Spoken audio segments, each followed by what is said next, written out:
My name is Gavin Evans, and this is my review of Wonder Woman 1984. And this review will have spoilers, so there's your warning. But this movie came out at the end of 2020, and it was a movie I was very excited for because I thought the premise was great. I thought the trailers for this movie were legitimately amazing with the song Blue Monday. And it was one that with each pushback killed me a little bit more on the inside. So I finally watched it on Boxing Day 2020 and I liked it, but the more I thought about it, the less I liked it. I rewatched it and I'm like, oh no, this isn't good. Just rewatched it again and yeah, it's not good. I see some people hate this movie, calling it the worst superhero movie ever made. And I wouldn't go that far. It's just a very frustrating movie. But let's begin talking about some of the positive elements here with the cast force. Gal Gadot, I think, gives a better performance in this movie. She's not great, but she carries her own quite well. You've also got Chris Pine, who I think is great once again. He's just filled with personality, he's charming, and he really sells you on this character. Then you've got Kristen Wiig, who I thought was perfectly cast. And looking at her performance and her performance alone, not the writing, I think she does a really good job. And then you've got Pedro Pascal. Well, if you know me, you know I love The Last of Us, and I thought he was atrocious as Joel. I hated the TV show. I think he's good in other things, and I think he's actually pretty good here. The character is terribly written, but Pedro brings enough personality to him. So the cast actually all does a pretty good job. I do love the opening scene of this movie, of this competition at Themyscira, and how Diane is so close to winning, but then she blows it and she tries to win by cheating, and she's taught a valuable life lesson. That was good. Then we get this introduction to 1984, and I just love the hopeful, optimistic tone here. It really worked for me. I love how it begins with a robbery where they're stealing from a black market and how those items get moved to the Smithsonian. I thought it was a really good inciting incident to the story where it felt like the typical robbery to begin the movie with, but it actually pushes the plot forward. And I do think Patty Jenkins as a director does pretty good here. You've got yourself some good action scenes. You got yourself some great production design. The costumes and makeup in this movie were all really good. I like how it feels like the 80s, just the way everything looks and feels, the aesthetics, and I like how it doesn't rely too heavily on an 80s soundtrack. Like an 80s soundtrack would have been nice, but I feel like the movie's able to do it without it. So kudos to her. The visual effects, however, are definitely hit or miss. There are some visual effects that work for me and some visual effects that don't. Caps! Sorry. Um, Cheetah looks atrocious at the end. Just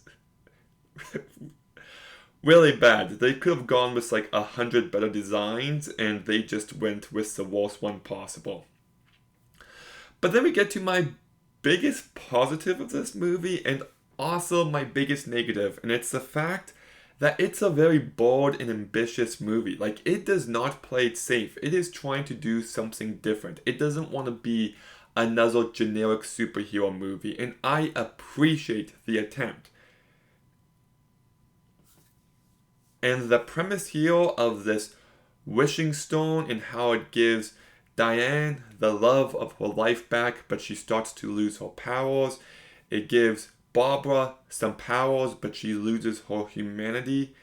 And then Maxwell becomes the wishing stone and he becomes like the Wishmaster. All of that on paper I love. Like, I think this could have been one of the best superhero movies of all time. And you also add in the fact that it's trying to be about instant gratification and cheating in life and greed and just never having enough. It's trying to explore some big ideas. So it just makes it really frustrating when it just makes every wrong decision. Like, for example, I love the fact that Diana wishes to bring Steve back. A good way to bring him back, much better than the Kingsman sequel. And in return, she starts to lose her powers. Really great idea there in theory. But then for some reason, instead of just having Steve materialize out of nothing, which is what I would have preferred, he kind of just possesses someone else. And it just is a baffling decision. So the entire time that Diana's with Steve, she's not actually with Steve. She's with someone else who's possessed by Steve. It's actually really terrifying and really messed up, but they're trying to make it seem like it's nice and romantic. And it really also just highlights how terribly selfish Diana is here. I get that's the point, but this crosses a line where it's not just a character flaw, it's unforgivable. And like, I like so much here of how Steve is the fish out of water, and there is some emotion when he's telling Diane she has to give him up. But I just cannot get past the fact that he's literally possessing another person's body. It just... And then you've got everything with Barbara, who... Look, I'm going to be honest, I kind of like it when it's the geeky person who becomes powerful cliche. Whether it's Batman Forever or Iron Man 3. I'm sure there's others I'm not thinking of. So I actually do like seeing that cliche where she's a bit of a dummy, she's just not able to wear heels. They make a big point out of that. She doesn't have any bit of confidence. And then she gets all the confidence and she becomes strong and powerful and she starts to look better than she did. I like that in theory and how she doesn't want to give up that power.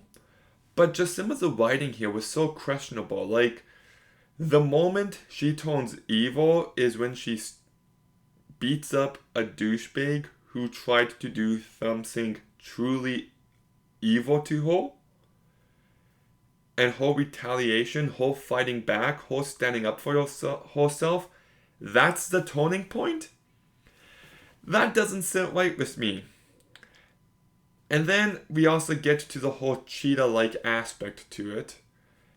And I just really wish they approached this character like a body horror.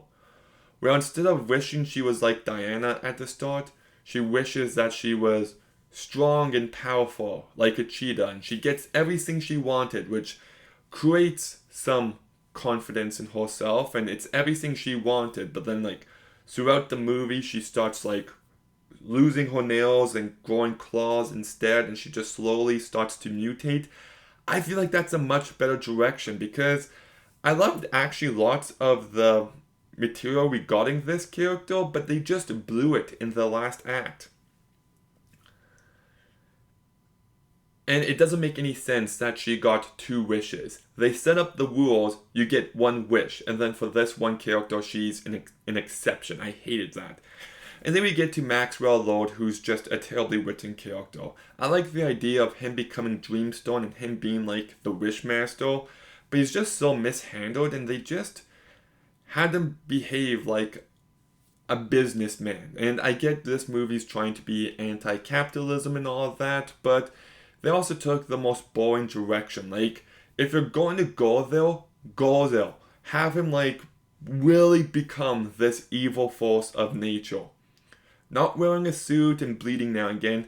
Have him turn into a full-on monster, just even a genie-like thing, and just go batshit insane with it. Because the version we got of this character is just really boring, and you can see the potential for it.